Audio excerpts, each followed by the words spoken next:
Señor, amén. Y vamos a continuar con este tema que estábamos viendo la semana pasada acerca de quién es Jesús, amén. ¿Quién es Jesús? Y recordemos que Dios nos está llevando a un tiempo en el cual estamos en un proceso de evangelismo. Y la iglesia Dios la está llevando, el Espíritu Santo la está llevando a que ganemos almas. Y entonces estamos trabajando esa capacitación tan bonita de más allá del éxito, tremenda capacitación, ¿cierto? Muy poderosa, pero también viene este reto de evangelismo con unos misioneros americanos en la ciudad, que vamos a repartir, pero no solo repartir, sino que vamos a llevar la palabra y que las personas tengan este Nuevo Testamento. Más de 80,000 Nuevos Testamentos que se van a repartir en la ciudad de Bogotá. Dios nos está llevando un tiempo de predicar la palabra de Dios. Todos los tiempos son para predicar la palabra de Dios, pero Dios nos está guiando en este tiempo para ser más intencionales en ello. Y por eso es muy importante que nosotros sepamos, entendamos, conozcamos y vivamos con el que vamos a predicar, que es el Señor Jesucristo. ¿Cierto? No podemos predicar del que no conocemos. No vamos a predicar de una experiencia. Gloria a Dios por las experiencias. Somos pentecostales. Creemos en la obra del Espíritu Santo, en la manifestación de los dones. Pero no vamos a predicar una experiencia ni un testimonio. Vamos a predicar al Cristo vivo, al Cristo resucitado, al que vive y reina por los siglos de los siglos. Y como lo veníamos diciendo la reunión pasada, hay muchos falsos cristos que compiten con el señorío de Dios en nosotros, en nuestras vidas, en nuestros corazones. Y mostrábamos este ejemplo de la semana pasada, donde el Papa Francisco expresaba en el Asia y decía que todas las religiones son caminos, ¿cierto? Son lenguajes, decía, para llegar a Dios. Queriéndose un poco congraciarse en ese diálogo interreligioso en el Asia con diferentes líderes religiosos. Pero nosotros sabemos que solo Jesús es el camino, solo Jesús es la verdad y solo Jesús es la vida. Pero recordemos nuevamente que hay muchos falsos cristos, incluso permean la mente cristiana. Pero por eso la palabra de Dios es un poderoso martillo que rompe toda estructura de maldad en nuestros corazones. Y entonces, la semana pasada hablábamos acerca del relativismo moral. Y dijimos que el relativismo moral es ese movimiento de pensamiento que surgió en el siglo pasado, después de la bomba atómica, a través de algo que se llama el posmodernismo.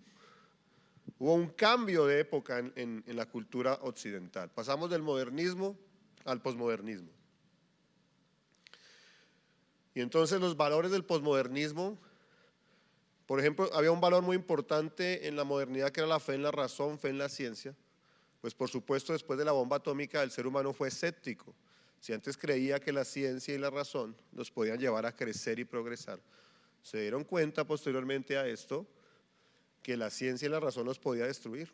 Las ideologías del siglo XX, el nazismo, el fascismo, el socialismo, mataron 60 millones de personas en la Segunda Guerra Mundial. Pero también la bomba atómica, un desarrollo científico sin precedentes, pues se dieron cuenta que hoy teníamos, o en ese momento y hoy también, tenemos la capacidad de destruir la Tierra. Y entonces esto llevó a reflexionar a estos pensadores posmodernos. Y viene algo que se llama el relativismo.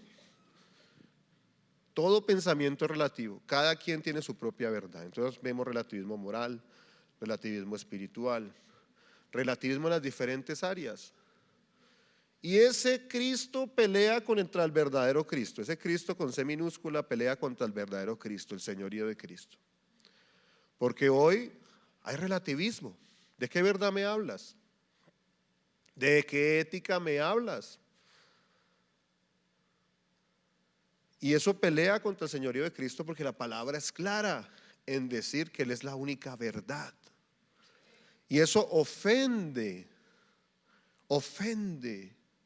Así como ofendía a los judíos que Cristo se manifestara como Hijo de Dios, como Dios y como la verdad. Hoy ofende a la gente predicar que Cristo es la verdad, la única verdad. Pero nosotros predicamos al Cristo que es la verdad. Y reconocemos por la palabra de Dios que Cristo es la verdad. Pero también encontramos otros falsos cristos, uno que afecta mucho a la iglesia, que es el dualismo. Dualismo o secularismo cristiano. Hoy es el día de los ismos. El dualismo o el secularismo cristiano, es decir, ese planteamiento que ha permeado la iglesia de separar lo santo de lo secular. Es decir, que hay cosas santas y hay cosas seculares. Nos consideramos que el culto es santo, y sí es santo. Consideramos que la oración es santa, que el ayuno es santo, que la predicación y el evangelismo son santos, y son santos. Pero cuando vamos a otras áreas de la vida como el estudio, el trabajo, ¿sí?, la economía, entonces esos no son santos, son seculares. Incluso separamos los días de la semana en días santos y días seculares. Entonces, el domingo es santo. Eso es una herencia que viene de la tradición católica. Pero los demás días son seculares. Y eso afecta mucho al cristiano, porque el cristiano viene aquí, levanta las manos y canta: al que es 3 veces santo. Y entonces acaba el culto, se sube al carro, y aquí en la Boyacá, con todos estos problemas, que este barrio está terrible, porque el acueducto está pavimentándola, entonces se aprieta todo, se complica, y entonces un vecino le cierra el carro, y entonces se le olvida que hace unos minutos estaba levantando las manos al cielo y cantando que Él es 3 veces santo, y le recuerda la progenitora al vecino, porque ya salió del territorio santo, ahora está en el territorio ¿qué? Secular. Pero la palabra de Dios nos enseña que en todo momento y en todo lugar, ante la presencia de Dios, estamos. Ante la presencia de Dios estamos. Pero no solo eso, además de eso, todo lo que nosotros hacemos, lo hacemos para la gloria de Dios. Tú en ese trabajo donde tienes un jefe complicado, ¿cierto? Difícil, tú no haces ese trabajo para ese jefe. Tú no haces ese trabajo cuando el jefe te ve como que eres más productivo, más eficiente, y cuando no te ve, entonces te relajas. No, tú haces ese trabajo para la gloria de Dios, porque todo lo que haces es santo, porque es adoración a Dios. Todo es adoración a Dios. Pero continuamos, hay diferentes circunstancias mejor que luchan contra el señorío de Cristo. Otro tiene que ver con el egoísmo en nosotros, que viene del humanismo, una divinización del ser humano, el orgullo, el ego, que impide que haya una revelación verdadera de Cristo en nosotros. Por eso dice Cristo, o mejor dice el apóstol Pablo: ya no vivo yo, sino que Cristo vive en mí. Pero para decir eso hay que morir a uno mismo. Y eso es lo que dice Hechos, como lo leímos la semana pasada, en Hechos capítulo 5, versículo 40, donde habla acerca de los apóstoles y dice: y convinieron con él, y llamando a los apóstoles, Hechos capítulo 5, versículo 40, dice: y convinieron con él, y llamando a los apóstoles, después de azotarlos, les intimaron que no hablasen en el nombre de Jesús, y los pusieron en libertad. Y ellos salieron de la presencia del concilio gozosos de haber sido tenidos por dignos de padecer afrenta por causa del nombre. Y todos los días en el templo y por las casas no cesaban de enseñar y predicar a Jesucristo. Esta gente, vuelvo y lo digo, tenía una revelación clara de quién es Jesús. Aquí no había títulos, aquí no había ego, aquí no había vanidad. Dice la Biblia que ellos estaban gozosos. de haber sido tenidos por dignos de ser azotados por la causa de Cristo, pero no solo por la causa, por el nombre que es sobre todo nombre, el nombre de nuestro Señor Jesucristo. Y esa es la revelación que nosotros debemos tener, y continúa el texto diciendo, y todos los días en el templo y por las casas no cesaban de predicar a Jesucristo. La verdadera revelación de Jesús hace que seamos llevados, seamos impulsados, seamos convocados por el Espíritu Santo a predicar al que vive y reina por los siglos de los siglos, al Señor Jesucristo. Esa gente era apasionada. No conozco una iglesia en la historia de la iglesia cristiana en el mundo como la iglesia primitiva. No puedo negar que hubo movimientos, avivamientos maravillosos, tremendos, poderosos. Después de la iglesia primitiva, hubo predicadores tremendos, hombres de Dios tremendos en la Edad Media. Los prerreformadores, los reformadores, los avivamientos. Pero sin lugar a dudas nos falta mucho para llegar a lo que era la iglesia primitiva. Y creo yo, o veo yo mejor por la palabra de Dios, que realmente lo que movía a esa iglesia era una verdadera revelación de lo que era Cristo en su vida. Y yo le ruego al Señor por la obra del Espíritu Santo que nosotros tengamos una verdadera revelación de lo que es Cristo para nosotros en el nombre de Jesús. Pero la semana pasada miramos un poco lo que dice la Biblia acerca de Jesús. Dijimos que Jesús vivía antes de estar en el vientre de su madre, que preexistía a su madre, que preexistía la creación, que preexistía el tiempo, porque Él creó el tiempo y la creación. También dijimos la predicación pasada, el culto pasado, que Jesús es la cabeza y el primogénito de la creación. Cuando leamos ese texto donde el apóstol Pablo describe a Cristo como primogénito, y hacíamos alusión a la familia hebrea donde el primogénito era el administrador. También hablamos de que Jesús nació de madre terrenal y de padre celestial. También hablamos de que Jesús es Dios, pero también es el Hijo de Dios. Es el Hijo de Dios. Hablamos que el nombre de Jesús no tiene nombre. Y recuerden ese texto en el Antiguo Testamento que dice: dada a Jehová la gloria debida a su nombre, y que Dios le dio un nombre que es sobre todo nombre, ante el cual se doblará toda rodilla y toda lengua confesará que Él es el Señor de la humanidad. Y decíamos que hoy nosotros doblamos nuestras rodillas ante nuestro Salvador, pero llegará el día que no solo nosotros, sino todas las naciones de la tierra doblarán su rodilla ante su juez.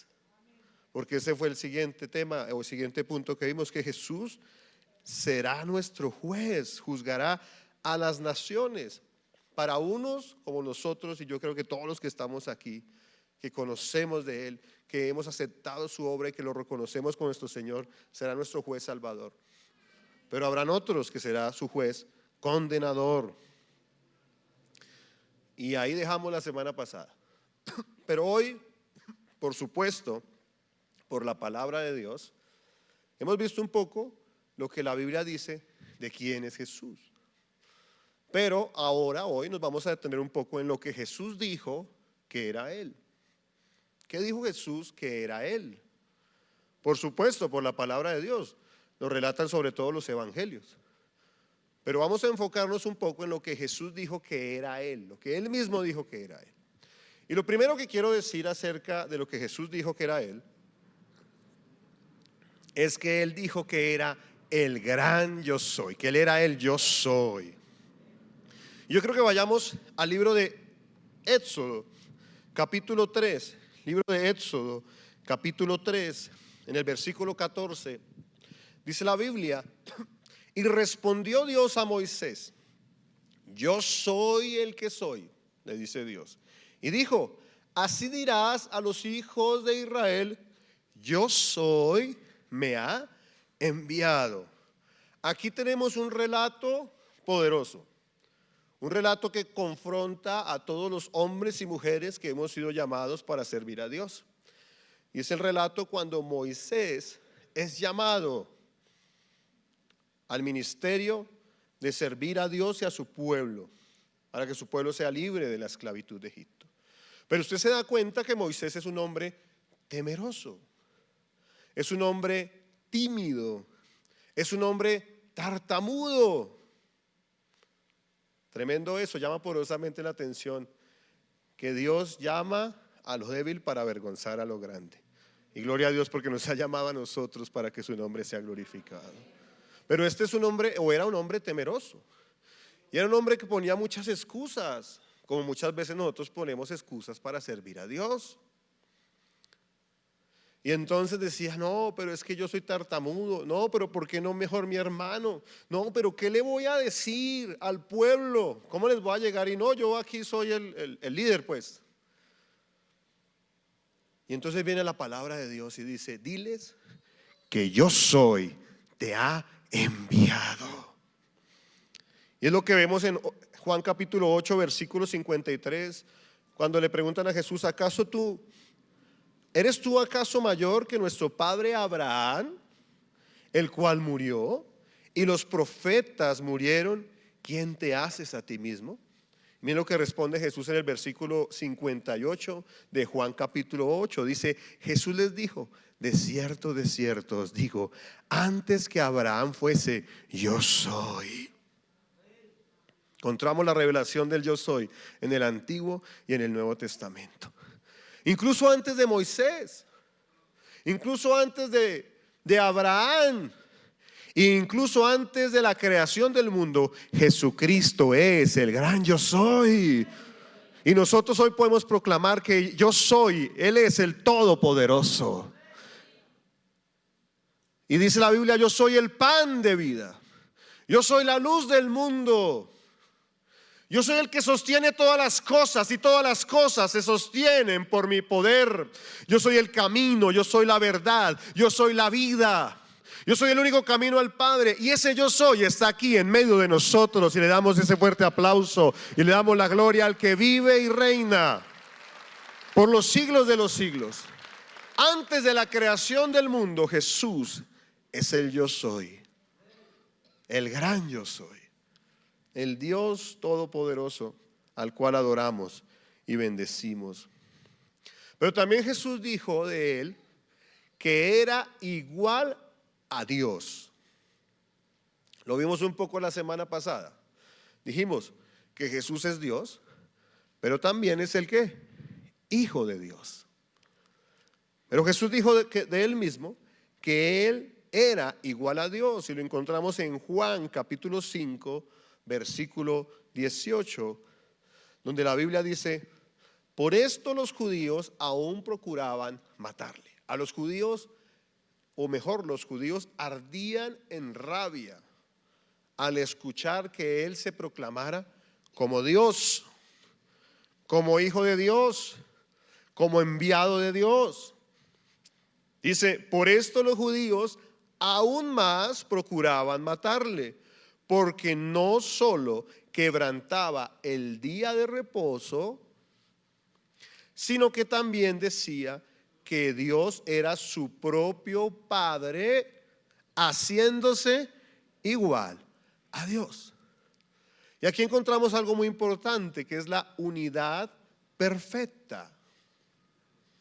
Fíjese usted que Cristo vino a predicar el evangelio del reino, pero a anunciar el Padre. Pero también Jesús dijo que enviaría otro consolador, otro igual a él, otro el Paracleto.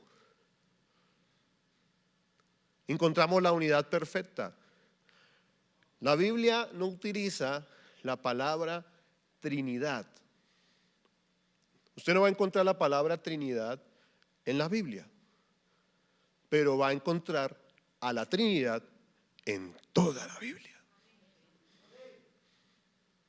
Desde el principio, como leíamos la semana pasada en el capítulo 1 de Génesis, cuando dice, hagamos. Desde el inicio de la Biblia, hasta el final de la Biblia, usted encontrará la unidad perfecta del Trino Dios, el Padre, el Hijo y el Espíritu Santo. Cuando Jesús dice enviaré otro consolador, hablando del Espíritu Santo, cuando dice otro, significa otro igual a mí. Otro que es igual a mí, es decir, otro que es Dios. Y el Espíritu Santo está hoy en la iglesia, dándole la capacidad a la iglesia de permanecer fiel a Cristo. Pero fíjese usted también que Jesús proclamaba el evangelio de su Padre. Hay una unidad perfecta, porque Jesús es Dios y es igual a Dios. Pero también Jesús dijo de él mismo que él era la luz. Juan capítulo 12, versículo 46, dice la Biblia en Juan capítulo 12, versículo 46, dice la Biblia, ¿quién está hablando ahí? ¿Quién? No tenga temor, está hablando Jesús. Juan capítulo 12, versículo 46, dice la Biblia, yo, la luz, he venido al mundo para que todo aquel que en él cree, en mí, no permanezca en tinieblas. Los que aceptamos a Cristo como nuestro Señor, la luz de Cristo nos alumbrará hasta el último día de nuestras vidas y por toda la eternidad para la gloria de Dios. Él es la luz. Él es la luz. Jesús también dijo de él que Él es en el Padre y el Padre es en Él. Volvemos a la unidad perfecta, que Él es en el Padre y el Padre es en Él.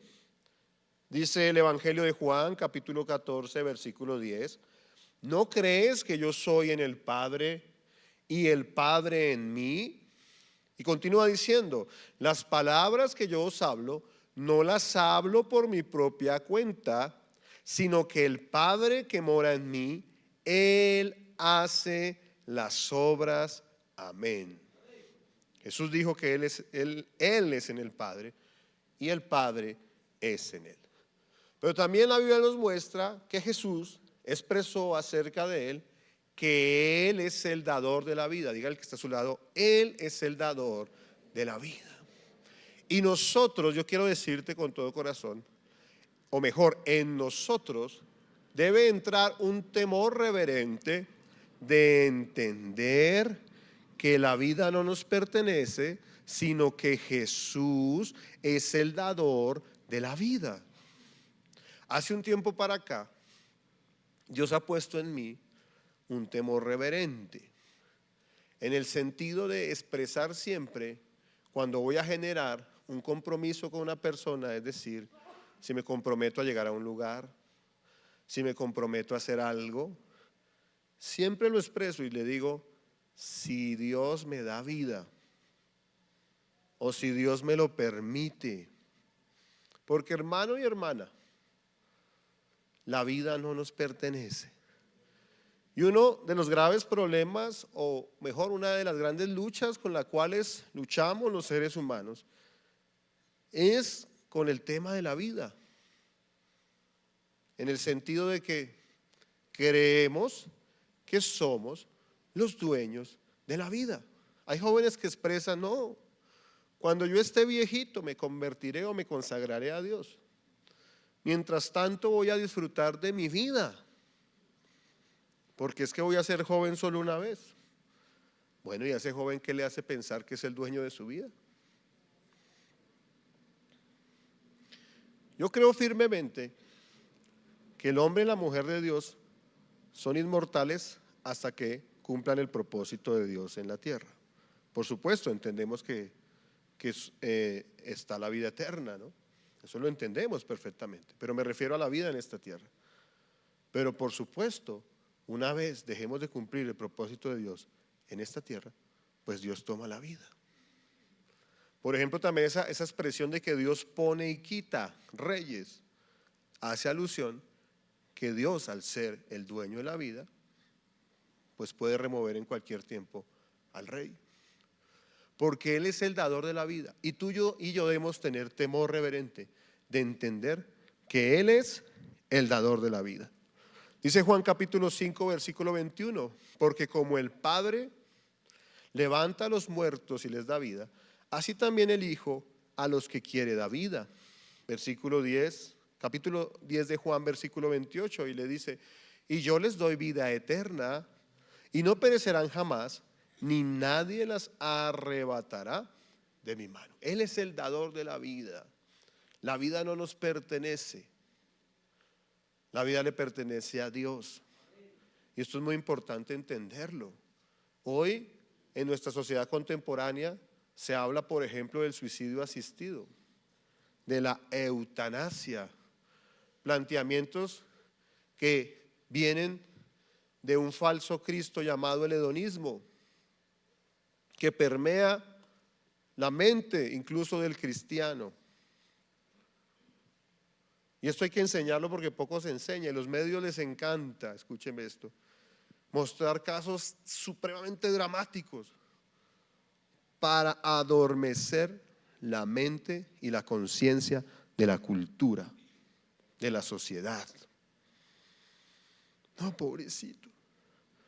Pero los que tenemos una perspectiva bíblica, una revelación de quién es Jesús, luchamos con el falso Cristo con C minúscula llamado hedonismo. Somos una sociedad hedonista. Mire usted, hoy hay muchos medicamentos cada vez más fuertes para paliar el dolor. Somos una sociedad que odiamos el dolor. Ahora yo le vengo a decir a usted que no, entonces seamos felices sintiendo dolor. No, ese no es el punto. El punto es que somos una sociedad que se ha vuelto cada vez más intolerante al dolor. Y por el contrario, hemos abierto nuestros brazos al placer, el placer sexual. Cada vez hay drogas más fuertes para poder experimentar mayor placer. Se habla de la sensibilización del lenguaje, un lenguaje súper sensible. El viernes estaba viendo Betty la Fea por la noche, pero ojo que ya había salido de culto, pero ustedes no me dejan. Ya había venido a escuchar a la misionera americana. Sí, es que sí vine.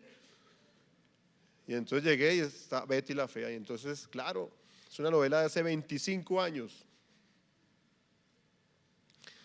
Y entonces mi esposa me decía, porque salía ese señor, el que era el modista, ¿cierto? Y entonces trataba mal a la feíta. Y entonces decía mi esposa, pues todas las expresiones que hacía, esto ya es imposible hacer una película con esas palabras en este tiempo. Porque hemos llegado al tema de la sensibilización del ¿qué? Del lenguaje. Tiene que ser un lenguaje placentero, que no ofenda a nadie. Esta es una sociedad que no quiere ofender a nadie, menos al Cristo de los cielos. Y tú tienes que enseñarle a la gente que con su pecado está ofendiendo al Dios de los cielos.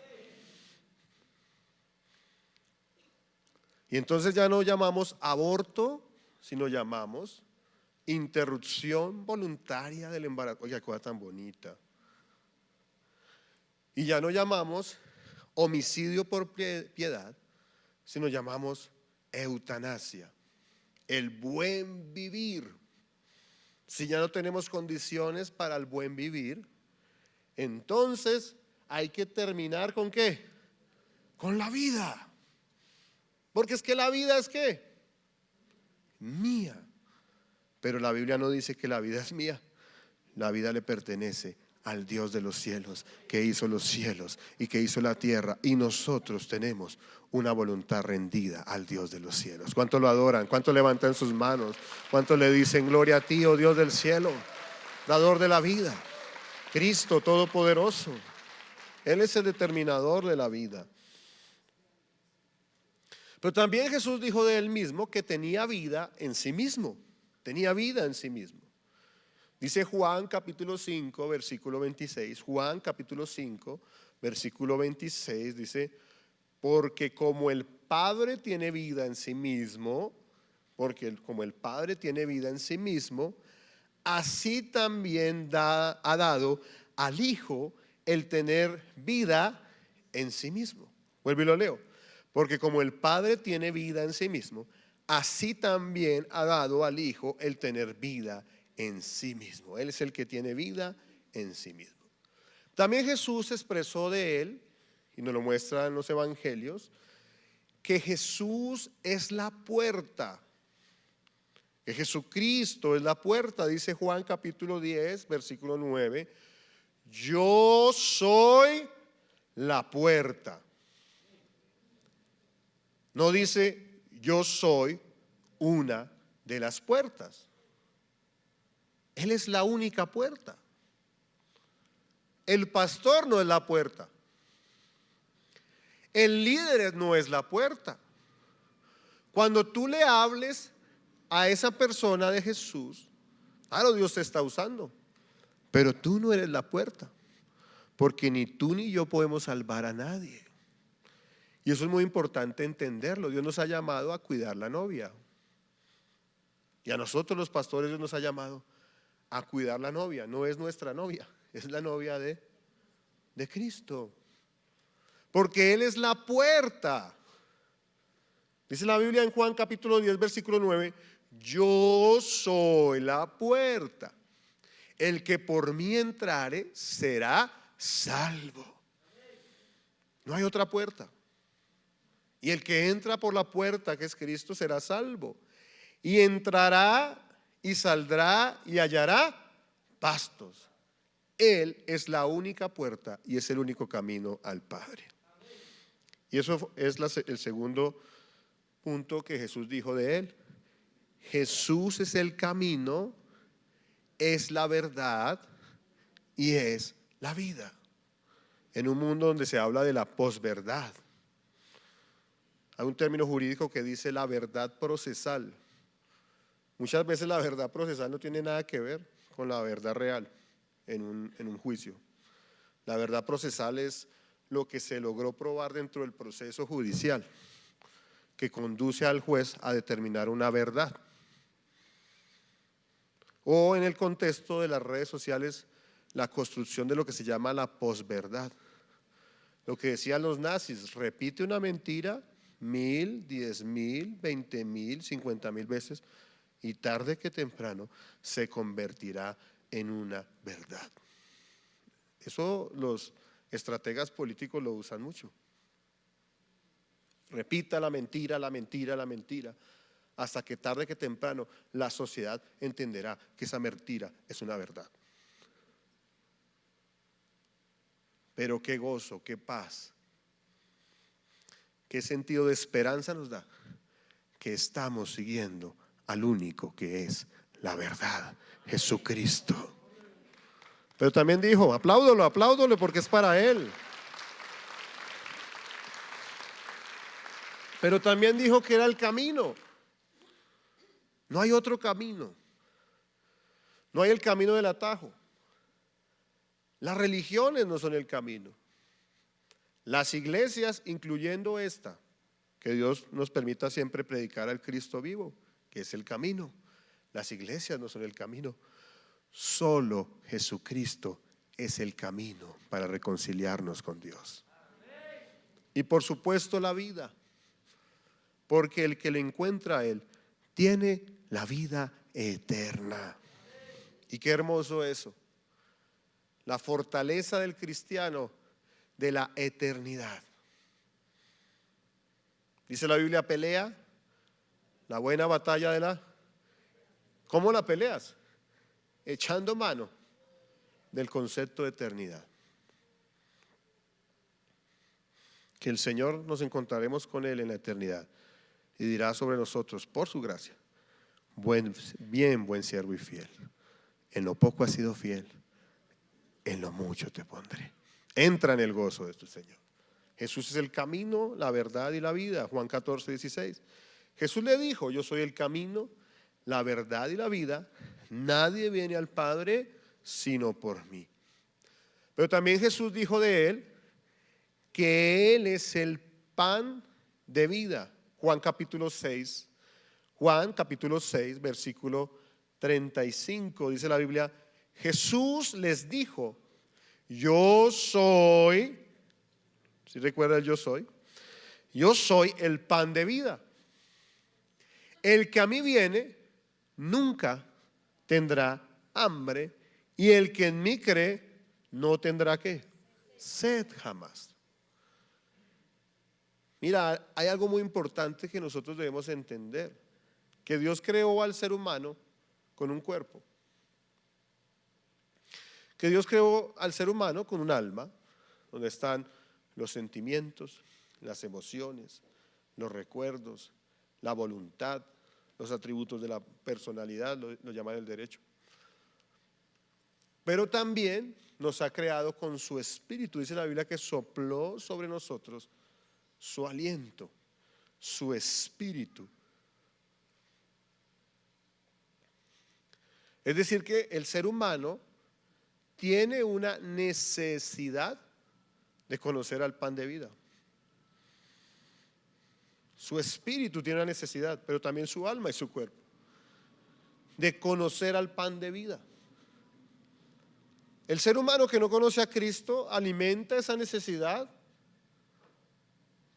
con la inmoralidad, alimenta esa necesidad con los placeres de la vida, alimenta esa necesidad algunos con exceso de trabajo, de estudio, alimenta esa necesidad haciendo buenas obras. Pero lo único cierto es que el único que alimenta se llama nuestro Señor Jesucristo. Nada más. Mira, ni el ministerio te puede alimentar. Solo Jesucristo es el pan de vida que alimenta nuestra alma, nuestro espíritu y nuestro cuerpo. Todo ser humano tiene una necesidad innata. Y por eso el hombre es lleno de vacíos, de complejos, de falencias, y las busca saciar a través de diferentes cosas. Pero el hombre y la mujer solo serán saciados por el pan de vida, nuestro Señor Jesucristo, al cual damos toda la gloria. También Jesús dijo de él que él es la vid verdadera. Juan capítulo 15 versículo 5. Yo soy la vid, vosotros los pámpanos. El que permanece en mí y yo en él, este lleva mucho fruto. ¿Se acuerdan que hace 3 semanas les hablé de que el discípulo es el que da un fruto enorme y abundante? Pues la única forma de dar fruto enorme y abundante es que estemos unidos, que estemos reconociendo que Él es nuestro Señor, permaneciendo en Él, que es lo único que nos permite dar fruto en todas nuestras áreas. ¿Quién es el que nos permite llevar una familia de testimonio? Solo Cristo, hermanos. ¿Quién es el que nos permite vivir una vida de testimonio para Dios? Pues solo Cristo. Es imposible nosotros mismos. ¿Quién nos permite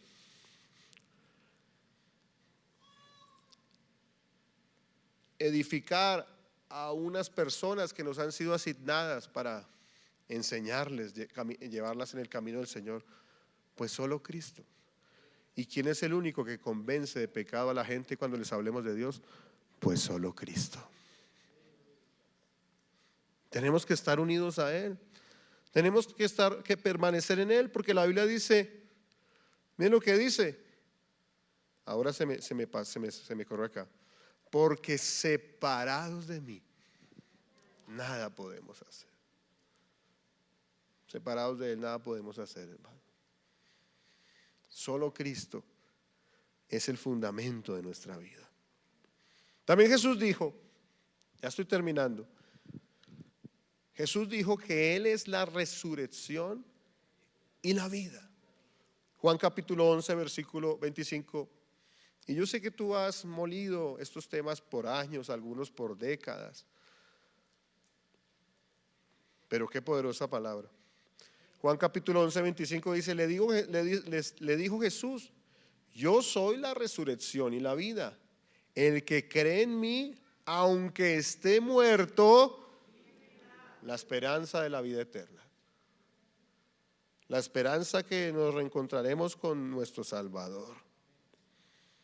También Jesús dijo que Él es el que perdona los pecados. Y eso riñe mucho contra las enseñanzas de la iglesia tradicional, que permite que el sacerdote, que el vicario, según ellos, pueda perdonar pecados. Pero la Biblia nos enseña que Él es el que perdona los pecados. También Él habló de sí mismo, que Él es el buen pastor. Él es el buen pastor. También la Biblia habla de Él como el príncipe de los pastores. Y es algo poderoso, porque el ministerio no es fácil. El ministerio tiene mucha decepción, traición, persecución, esfuerzo. Pero qué bonito que dice la Biblia, que cuando venga el príncipe de los pastores, recibiremos la recompensa de gloria. Somos aspirantes a esa recompensa. Pero Él dijo que era el buen pastor. Y dice, yo soy el buen pastor. Él es el buen pastor. Y como lo dije hace unos minutos, la responsabilidad de nosotros los pastores es cuidar a la novia, pero no entender que la novia es nuestra. Dice, yo soy el buen pastor, porque Él es el buen pastor. El buen pastor su vida da por las ovejas. Y el único que dio su vida por las ovejas se llama el Señor Jesucristo. Y hace una separación. Esto es un texto que le habla también a los pastores. Dice, más el asalariado. Hace una diferencia entre el llamado y el asalariado. El que hace la obra por esa firme vocación y asignación que Dios le dio, o el que hace la obra por dinero, el asalariado. Dice, más el asalariado, y que no es el pastor, de quien no son propias las ovejas, ve venir al lobo y deja las ovejas y huye y sale corriendo. Y el lobo arrebata las ovejas y las dispersa. Hay una diferencia entre el asalariado y el siervo. Pero hablando acerca de Él, Jesús dijo que Él era el ¿qué? El buen pastor, el que dio la vida por las ovejas. Jesús dijo que Él era la puerta, pero también dijo que era la puerta de las ovejas.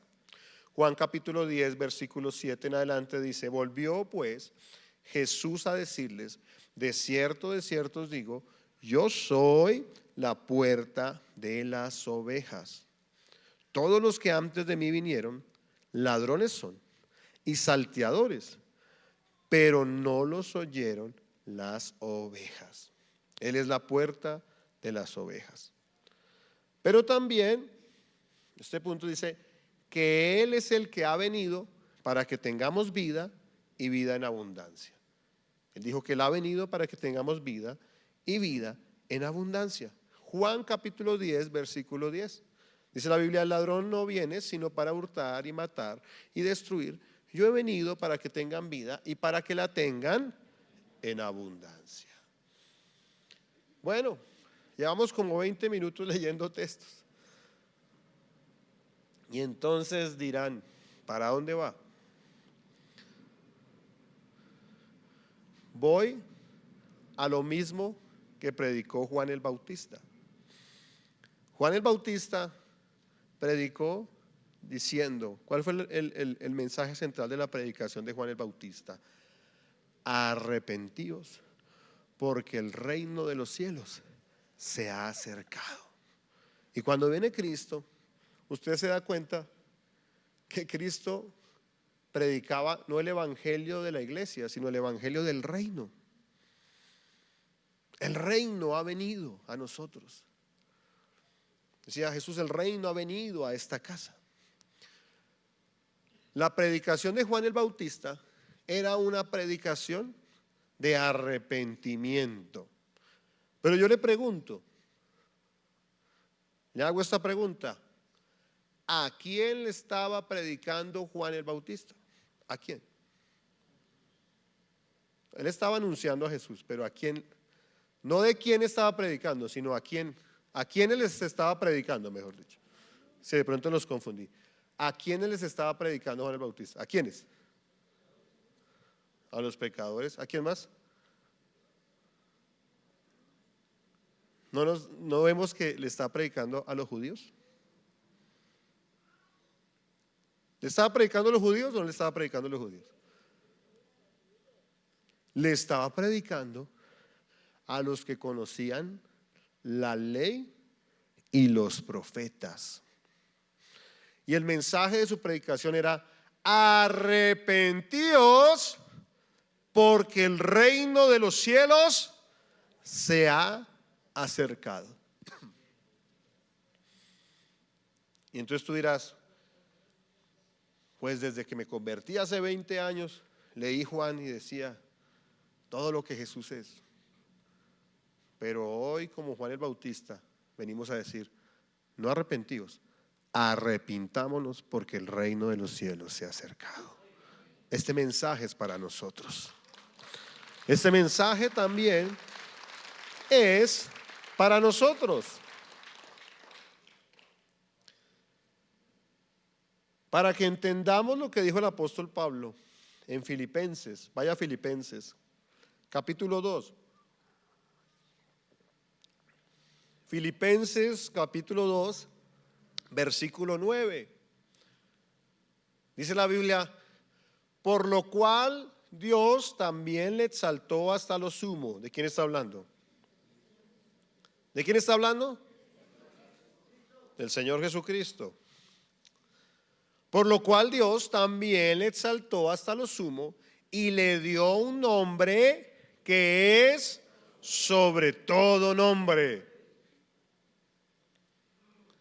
para que en el nombre de Jesús se doble toda rodilla de los que están en los cielos y en la tierra y debajo de la tierra, y toda lengua confiese que Jesucristo es el Señor, para la gloria de Dios el Padre.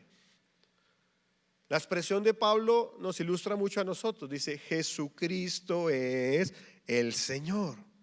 ¿Qué significa Jesús? Lo dijimos la semana pasada. ¿Qué significa Jesús? Salvador. Pero no solo la hermana Clarita. ¿Qué significa Jesús? Amén. ¿Qué significa Cristo? ¿Qué? El ungido de Dios. El ungido. Salvador, ungido. Pero poderoso lo que muestra Pablo cuando dice: Jesucristo es el Señor.